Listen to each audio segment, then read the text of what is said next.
Alright, so this is Theme 3, Lecture 7. We're going to be talking about installing ANTsR. So, we're going to be talking about ANTs, which is the Advanced Normalization Tools, which is one of the state-of-the-art pieces of neuroimaging software out there with respect to image registration and image processing. So the normalization that they're talking about in the Advanced Normalization Tools is, a lot of it is about spatial normalization to a template.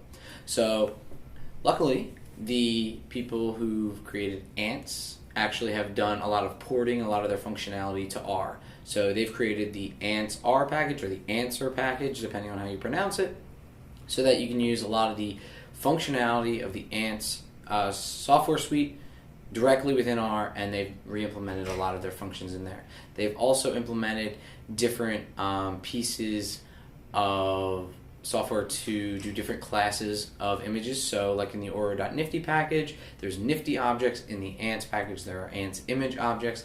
And one of the big things that they really have done is they've done N3 and N4 inhomogeneity corrections directly within R, so that you don't have to call any external software.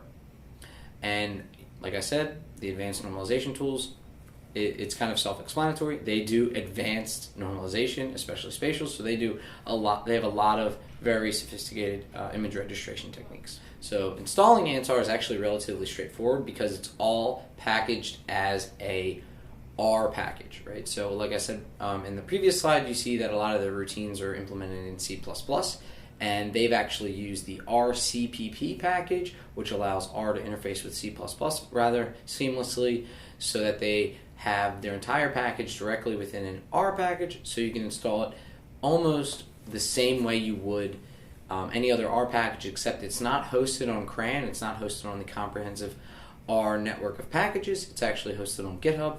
The path to the GitHub is actually at the top of the screen on this slide, and the installation is relatively straightforward. Now, if you're using the virtual machine that we have set up, it should have ANTsR already installed, but we want to talk about a little bit about how to get that virtual machine up and running. So again, if you have Linux or Mac or any Unix type system, most of the implementation we have is relatively straightforward. All the software we kind of talk about is very Unix friendly. Windows, there are a little bit differences. There's some more hiccups. That's why we use the virtual machine.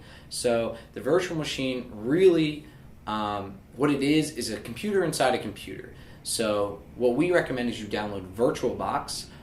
There is also a commercial version that is different than VirtualBox called VMware, and these two pieces of software, what they do is they allow you to boot up an image of an operating system. So even if you have Windows, Mac, or Linux, you can run a different operating system at the same time within your computer, like a virtual machine, hence the name virtual machine.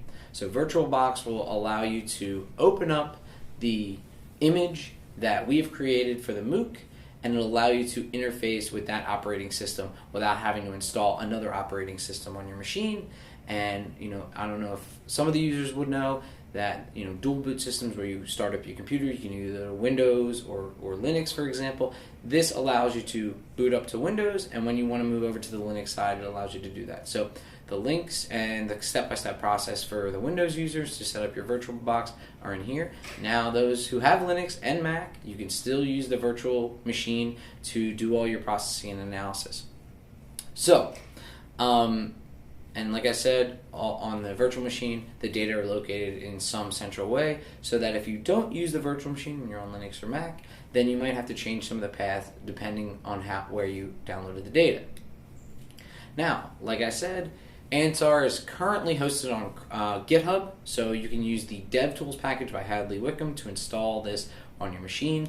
The commands are as follows. So you load up or install DevTools. You can install this package like you normally would using install.packages. Then you have to step by step install 3 specific packages from this group.